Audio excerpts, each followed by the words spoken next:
Konteksnya kalau kita bicara harta, bagaimana harta itu maknanya apa kalau kita bicara harta dalam Al-Quran? Iya, harta itu segala apa yang dapat dimanfaatkan selama tidak bertentangan dengan prinsip-prinsip ajaran agama.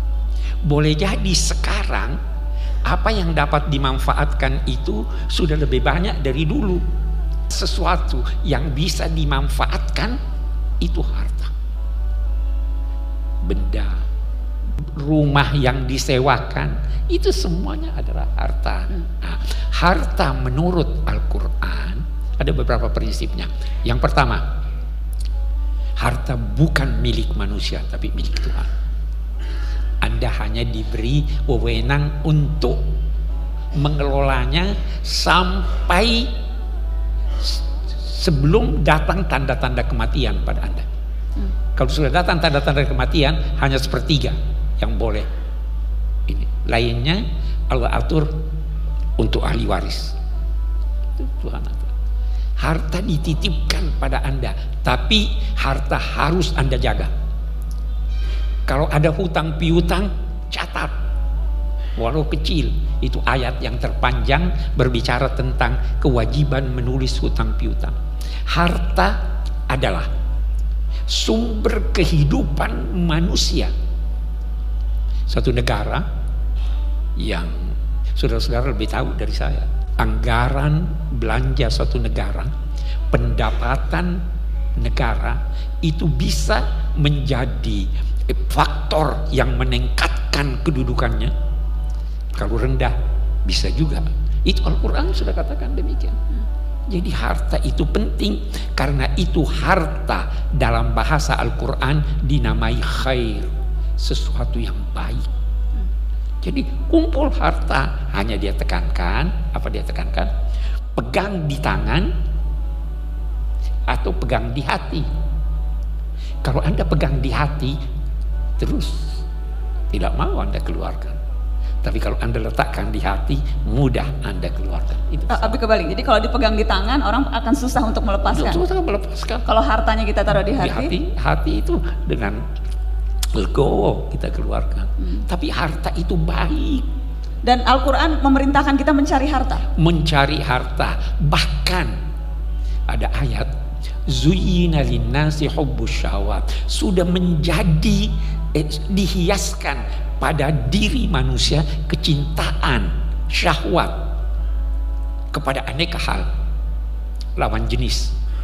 Tuhan yang memberikan kita harta benda yang bermacam-macam, anak-anak itu dihiaskan.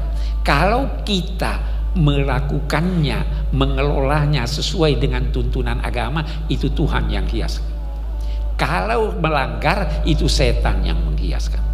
Kita perlu harta, kita perlu mencintai anak, kita perlu mencintai keindahan, segala macam itu supaya kita dapat membangun peradaban. Tanpa harta kita tidak dapat membangun peradaban. Tanpa harta kita tidak dapat memperdalam ilmu. Sehingga Al-Quran, Allah memerintahkan, bahkan menghiaskan itu di dalam diri kita, tapi diingatkannya, taruh di hati. Jangan sampai tergoda, karena kalau tergoda, harta itu menjadi dihiaskan oleh setan. Itu harta, itu uang. Bi, kalau dalam konteks mencari harta, bekerja dan beribadah, itu bagaimana menempatkannya? Ini juga banyak salah paham orang ini. Saya ingin dulu bertanya, apa itu ibadah? Banyak orang menduga ibadah itu salat, puasa, zakat, haji. Bukan itu saja yang dinamai ibadah. Dalam istilah Al-Quran, ibadah itu amal soleh. Amal itu apa? Kerja. Amal itu penggunaan daya. Kalau Anda menggunakan daya Anda beramal. Tetapi yang dituntut amal soleh. Soleh itu apa? Yang bermanfaat. Maka setiap penggunaan daya yang bermanfaat itu ibadah. Daya itu apa? Daya itu ada daya fikir, ada daya kalbu, ada daya fisik, ada daya hidup. Anda berpikir ibadah atau tidak? Selama pikiran itu soleh, ibadah. Bercinta, ibadah atau tidak? Ibadah. Ibadah. Ibadah Nabi bilang Iya. tadi. Ya selama soleh, ya kan? Semangat sesuai dengan tuntunan agama, ibadah atau tidak? Jadi jangan batasi ibadah hanya pada sholat, puasa, dan haji. Itu istilah hukum, bukan istilah agama Islam. Kita terkadang mencampur baurkan pengertian kosakata. Sama sekarang radikalisme, kan beda-beda tuh. Ada bahasa sehari-hari, ada bahasa hukum, ada bahasa